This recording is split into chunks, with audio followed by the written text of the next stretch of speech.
the Afghan Taliban did when they were moving towards the peace process. Also, we have seen the expansion of the TTP officially now to Balochistan. And this is something very worrying because we have seen a transnational alliance, terrorist alliance between the TTP, the ISKP, and the BLA. And again, let me stress here that while they do not ideologically align, at the end of the day, they are helping one another in terms of, operational space, kinetics, recruitment policies, weapons, whatnot. Absolutely. So this is something very dangerous.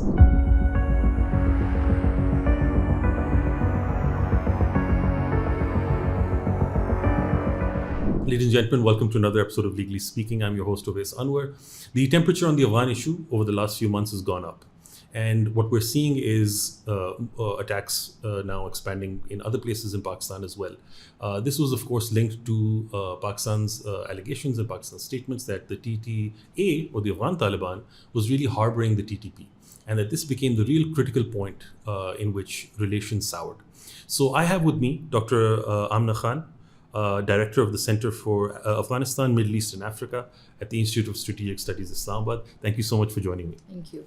So Amna, I wanted to begin by asking you that Pakistan really undertook a significant escalation of the situation between us, and it did it over the last few months, last year in fact, and we saw attacks, cross-border attacks, and Pakistan had never really resorted to the scale that we did this time.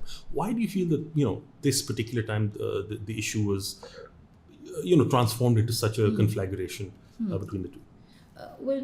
I don't think that the events that have taken place recently came in isolation. These have been building up over the years. And I'd like to take you back to August 2021 when, in fact, the dispensation in Afghanistan took over. If you remember, Pakistan was at the forefront, whether it was the evacuations or whether it was bilateral engagement, because Pakistan and Afghanistan were at a very good time in their relationship. If you saw, there were a number of high-level bilateral visits. In fact, bilateral trade was in favor of Afghanistan. And in fact, Pakistan was one of those sole countries that was consistently advocating for the Afghan Taliban to the international community to engage with the new dispensation, not repeat the mistakes of the past. Absolutely. But so I think I have to say that Pakistan's approach towards Afghanistan was very pragmatic and very positive. But of course, everything changed once the TTP equation came into the question. And believe me, while a lot of people, tend to question why both countries have come to this point, for me, the major issue the major irritant between Pakistan and Afghanistan is and will continue to be the presence of the Tehreek-e-Taliban Pakistan, in Afghanistan, and the fact that there is tacit support from across the border that has led to the situation that we're facing today, where the border has been closed for over 10 months. Where Pakistan has launched, Operation Ghazb al-Haq, and the fact that, both countries are now, as one of our, senior diplomats even said, that they are technically in a state of war. Wow. So it's very, very unfortunate that it has come to this. But I think, look, it's very important here to flag that Pakistan's concerns or demands regarding the TTP are not specific. We're not asking for a particular favor from the dispensation. We are only asking the Afghan Taliban to adhere to those pledges of reform that they themselves agreed to in the Doha Agreement. Absolutely. And while, yes, the authorities in Kabul can maneuver their statement by saying that, well, this was only a commitment that was made to the Americans. In fact, it was made at Doha, where Pakistan was a very active member of the Doha process. And I think security begins at home. And I always question why the Afghan Taliban continue to provide, even if it is tacit support to the TTP, because there are major question marks. Why would you provide support to a terrorist entity that is in fact killing fellow Pakistani civilians and for that matter, Muslims as well? Absolutely. So then this brings into question the whole question that the Afghan Taliban say that, well, under Sharia, we're not allowed to support terrorism. And, we believe in a policy of peace and stability for the region, and stability begins at home. So there are big question marks on this. And to be very honest, look, the Afghan Taliban can't have the best of both worlds. Where they want to be accepted as a responsible member of the international community, but certain norms and obligations come along with it. And absolutely. Unfortunately, they're not delivering, and that is why we are at the state where we're in. It is very, very unfortunate that these two countries that are so interdependent are in this state today. Absolutely. No, I think that, that really helps explain the situation. But, the military operations themselves, they've really changed the game, right? We've upped the ante in this, and it's really changed how the relations are now. Could you give me a better idea of how, these specific military operations have changed the entire complexion of our relationship with Afghanistan, and what do we see in the future? Well, look, again, I will say that, these operations, I think they were a last resort measure. Okay. 5 years of strategic patience has been shown. So we exhausted. Well, of course, I mean, look, we tried the bilateral approach. Again, we kept on hearing from the Afghan side that, we need, for them, trade is paramount. For us, security is paramount. And if you look at it, these both are intertwined and interdependent. So we tried the political approach bilaterally. Then, we did provide certain economic leverages and measures to facilitate the current dispensation. That didn't work. Then, of course, we've seen so much of this third-party mediation, whether it's been China, Qatar, Turkey, even the Saudis tried to intervene, and that hasn't worked. So I think when we exhausted all options, I think this was the last, measure resort. And I don't think, again, even now, I would say that it is something that is not, very favorable. But again, what do you do when every single day you are having your soldiers being killed or other martyred? And again, I think it is very important here to highlight that our soldiers are not an occupying force. They're basically protecting our borders from terrorist entities. Yeah. And while I do understand that when we have these over-the-horizon attacks, civilian casualties are there and collateral damage, and I understand that naturally when you see civilian casualties, sympathies tend to move towards that side. But I think we also need to see these soldiers not as an occupying force as in Israel, with the Israeli army in Palestine. These are Pakistani soldiers that are protecting our soil. And I feel that in Kabul, this is still something that they need to comprehend, or they fail to comprehend or understand or realize. Wow. We've also seen that the nature of TTP violence has shifted in where, it used to be civilians and all soft targets. Now they focus more on the military, but also police heavily. We just saw, the terrible attacks in Balochistan. Very unfortunate, And we've seen, the theater of war actually expand now, and TTP being more aggressive really in response to that. What I wanted to really ask was, how... what really are Pakistan's demands now when it comes to the TTP? Is it just ensuring that the Afghan government does not allow them to have safe harbor, or is it active disbanding them and de-weaponization and all of those things? Well, first, let me come to your point on the TTP. Look, the TTP has certainly evolved.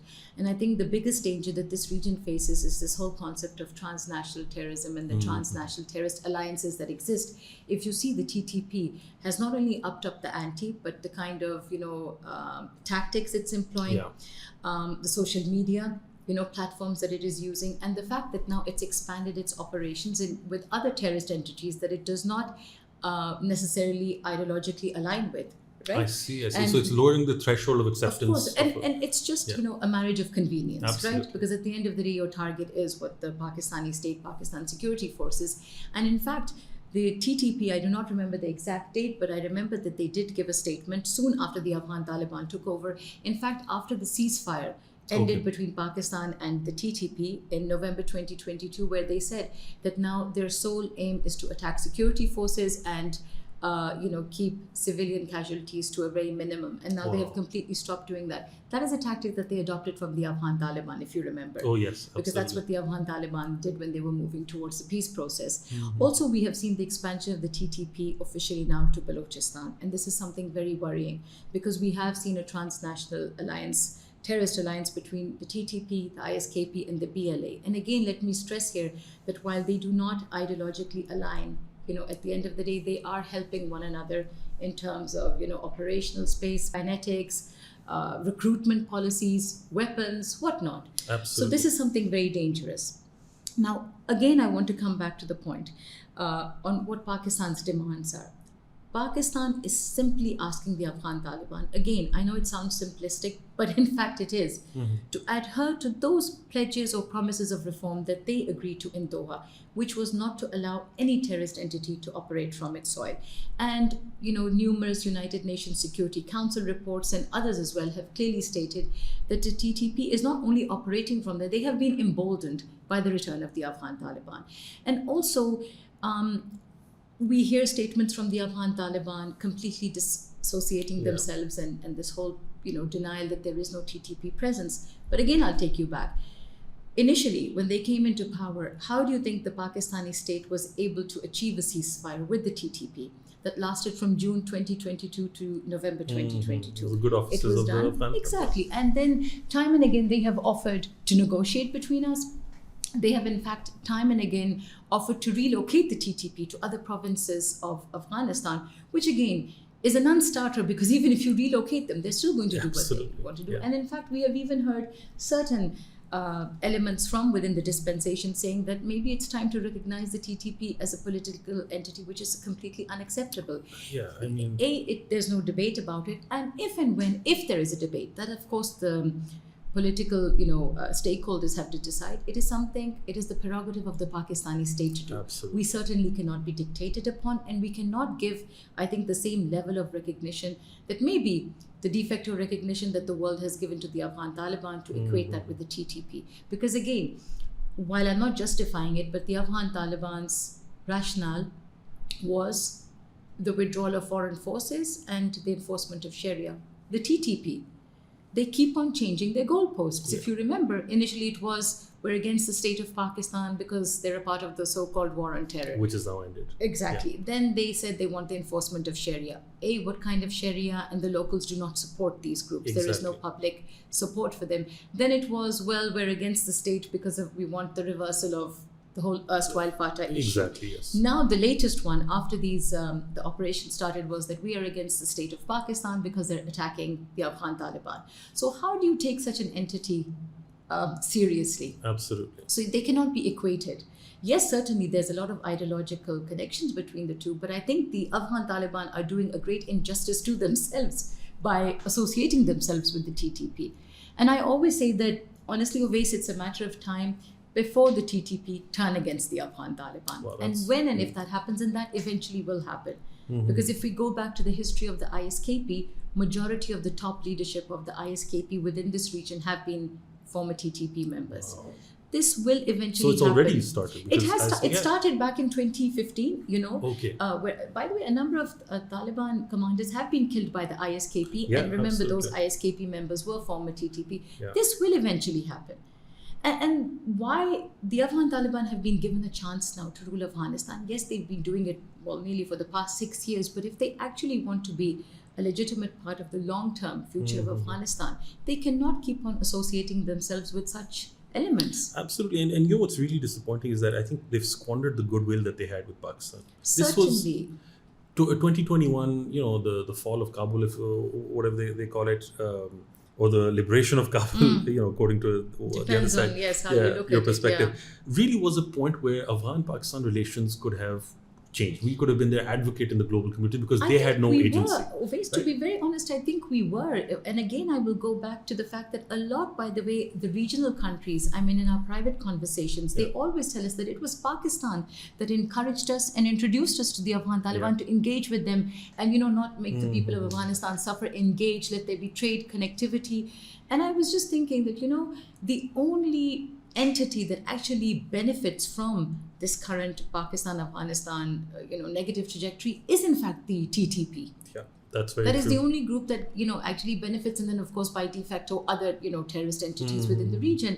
We talk about all these trade, connectivity, projects, energy projects, none of them can materialize unless and until you have some semblance of stability between Pakistan and Afghanistan. So in fact, the entire region is hostage to this bilateral relationship. Absolutely. And again, the core of this is the TTP. I often hear complaints from Kabul saying that, Pakistan doesn't want Afghanistan to prosper, or it considers us its fifth province or backyard and whatnot. But I always like to take them back to post-August 2021, when Pakistan again was the only country that was at the forefront. Yeah, and again, absolutely. as I say, our bilateral trade was in favor of Afghanistan because we were importing coal. So, this mantra has to change. Absolutely. And it's become somewhat tiresome. And honestly, at the end of the day, we've seen these trilateral interventions. Yes, they're positive, we welcome them. And I understand that dialogue is always, the best way to move forward. But if you have dialogue on the one side, and then 2 days later you have major terrorist attacks across the border where again your soldiers are killed, I think it becomes very difficult for the authorities in Pakistan then to justify engagement with the Afghan Taliban. And honestly, again, since, this is public knowledge, but for the past 5 years, this is exactly this repeated pattern, has been happening, where you have talks and then 2 days later you have attacks. Absolutely. So it becomes very difficult for the authorities to justify to their own people, right, in Pakistan. Because that's your main constituency. Of course. And then, again, this is the context where I think probably people on the other side of the border do not understand that when our soldiers are killed, they are killed because they're engaging with terrorist entities. They don't seem to understand this. And I do want to go back to this, point and that you cannot equate the terrorist entities with state employees or state functionaries who are soldiers. Because what are those police. terrorist entities asking for? Again, this is a major question. And my only contention here is that, the border has been closed now. As I said, it's been closed since October. And there are literally, I think if I'm not mistaken, I think it's 1 million combined losses daily for both countries. My God. And people and do the not humanitarian realize impact of this. The humanitarian, also the border communities, they suffer consistently. And particularly for a region that is struggling with so many issues, whether it's economics, whether it's political instability, and the consequences of climate change that both countries suffer from. So here I think, I do not see how this region is going to be interconnected if we continue to have this particular issue. And I don't see, honestly, any forward movement, particularly after the attacks that we have seen in Balochistan, which are just gruesome. Yeah, I mean, it's a really sad situation there. Just on this point, we've seen different rounds of negotiations. You touched upon these. Where are we in terms of these negotiations? Are we back to square one, or do you think that there has been some progress made that we can, build from that particular place? Look, I think I've always said, the dialogue, third-party intervention, it's always welcome. But unless and until both sides are not willing to come to the table, willing to acknowledge that there is a problem, no amount of negotiations, whether it's third-party, whether it's quadrilateral, is going to make a difference. Here, and I would say here, I employ the Afghan Taliban to at least come to the negotiating table with an open mind to accept at least that there is a problem. And, when you come with denial, it's not going to get you anywhere. Yes, the demands from Pakistan again here are that you have to ensure that your soil is not used. However you do that, that is your prerogative. We're not going to dictate, but you have to ensure. And I think one confidence building measure would be a reduction in attacks. I think that would open the ground for some forward movement. We had talks in Urumqi. Of course we did it because, we have a very good relationship with China. China also realizes the need for these negotiations because they're suffering themselves because of the ETIM. So again, negotiations are welcome, but simply engaging and repeating the same issues over again is not really going to make a difference. There has to be some forward movement from Kabul side, and sadly, I do not see that happening. And I would say another thing, while third-party intervention is welcome, look, I think both countries know each other very well. I think a little too well, I find this a bit strange. While we don't want to offend those that are very kindly intervening, whether it's Qatar, whether it's Turkey, whether it's our Saudi partners, or of course our Chinese friends. But I think both countries are very capable of dealing with one another, but there has to be willingness to at least acknowledge that there is a problem. And here again, I think the onus is on the Afghan Taliban. And simply coming, in a state of denial is not going to work. Because as I said, they have played a role in negotiations before, in the ceasefire. They're willing to relocate. So this clearly shows leverage as well as presence. That's true. Absolutely. Yeah. Absolutely.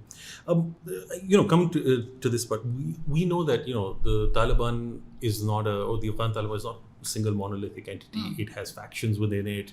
It has different groups. Some are more liberal. Some you have Akhundzada, who is the supreme leader and very hardline.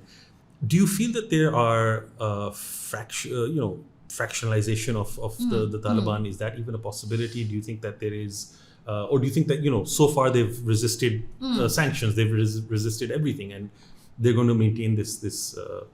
Look, I think one of the strengths of the Afghan Taliban has been their complete and strict adherence to the Emir.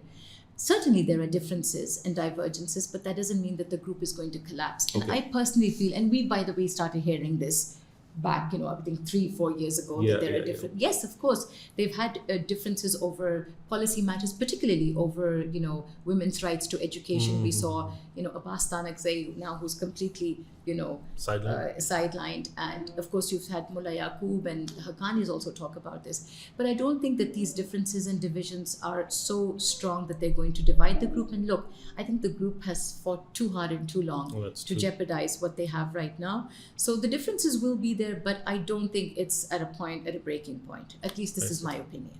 I see. But that doesn't mean it could not happen. Certainly it can happen. And I think it might happen if certain regional countries continue to suffer from the consequences of the current regime. Because of course, then countries will do what they have to do to ensure their national interests. And let's hope it doesn't come to that point. Right now, they're pretty strong. But of course, if people start interfering, things could change. Absolutely. The Iran war has had an impact on the whole world, but I would think it's had a major impact also on the Afghan-Pakistan situation as well. One that is put on the back burner as such. Pakistan has been involved in the negotiations, is directly involved with Iran, with the US, and now it has shot up again with attacks that the US has done on Iran, and Iran, vice versa, and we don't know what the situation is. Too much, fog of war, if you will. Do you think that this is going to have an ongoing impact on the Afghanistan-Pakistan situation, or do you think that's siloed enough? Look, I know one thing for sure is that Pakistan can't afford to have double instability on its western front. Too many fronts right? open, Particularly on its western front, because you've got Iran and Afghanistan there. But so far it has managed. My only concern is that, this is now becoming the new normal and the status quo, and we're certainly, learning to live with it. I have to say that the border was one area where both countries could leverage this. Now that Pakistan, the border has been closed, and now we're using the Kyrgyz route. So we have found a solution, and similarly we have, given 6 transit routes to Iran as well. So I feel that, countries are learning to improvise and move, to cater to their own domestic needs and whatnot. And because, you will improvise and find other routes, similarly the Afghans are finding other routes, I feel that this is going to continue the status quo, and we are going to see more attacks on the borders. We're going to see more strikes probably in Afghanistan, naturally, because our soldiers are being killed. But my concern again is that this is becoming the new normal, and this is something worrying. And I think, from my perspective as a lawyer, somebody who practices international law, this is an erosion of the international rules-based order, right? That if you have to resort to warfare when you can't resolve it through other mechanisms, then it's a failure of the international system. It's a failure of dispute resolution as it's supposed to be. If you expect the international community to intervene, pardon my French, they don't give a toss, because they're more involved and constrained in other parts of the world. What I find a bit upsetting is that everybody is viewing this as a bilateral problem. It's Pakistan's problem. Pakistan needs to deal with it. But they fail to understand, and again, I know a lot of people get irritated because I always go back to Doha, which is not something very popular. But in fact, again, this is not a bilateral problem. Terrorism and transnational terrorism is a regional and international problem. And just because terrorism is now within this periphery and it hasn't really reached other parts of the world, not that I'm saying it should, it reached Russia and it hasn't moved beyond. But do we really need to wait for it to move beyond the shores of this region to other parts of the world for the international community to wake up? Look, the international community has a very short memory, because it's convenient. 2001 was when this all started, right? True, this mess. It's convenient, but I always say that Afghanistan is an area that has always had global ramifications. Yeah, absolutely. And you cannot ignore this particular, part of the world. And also, coming back to Doha, the only entity that has actually benefited from Doha is the Afghan Taliban. Pakistan does not really talk about, the inclusive government. We feel that's more a domestic issue. But women's rights, human rights, they still don't have a constitution. These are domestic issues, but these are all somewhat a part of the Doha Agreement. Yeah. And of course, the Americans, because the Americans withdrew and now you're not having American troops killed. So more or less, it's the Afghan Taliban that have benefited. And I feel that one just has to hold them accountable for the pledges that, by the way, they themselves agreed to. Nobody forced them to do that. Absolutely. So this is just my only contention. And I'll say another thing. Here, I am not in favor, although I do understand the rationale behind it, but I don't think kinetic operations is necessarily the solution. I think there has to be more diplomatic pressure. Diplomatic engagement obviously is there, but there has to be diplomatic pressure. And we're not seeing this. There is a compartmentalized approach where we're having attacks on Pakistan from Afghanistan on the one side, but then we're having bilateral visits between Afghanistan and other regional countries. So what rationale or motivation does the Afghan Taliban have then to deliver? Because we've lived under this notion for, I think, more than 2 decades now that Pakistan and Afghanistan, well, this is how the relationship has always been. And they'll work it out. And they'll work it out, and this is something that is very normal. But I feel again that there has to be a regional push. While I understand that the international community certainly has a role to play, but I don't see the region playing the kind of role they should be playing, particularly when it comes to having a regional approach towards Afghanistan, using diplomatic tools to hold the Taliban accountable. Absolutely. Or to convince them. We don't want to punish the people of Afghanistan. We don't want to punish the current dispensation, but there are certain obligations that they have to adhere to. I mean, I just find it a little awkward that, while there are terrorist entities operating within Afghanistan, the United Nations has said this, the Russians themselves have said this, but then you have recognition coming from Russia too. Yeah, that's true. I feel that recognition is something that has to be earned.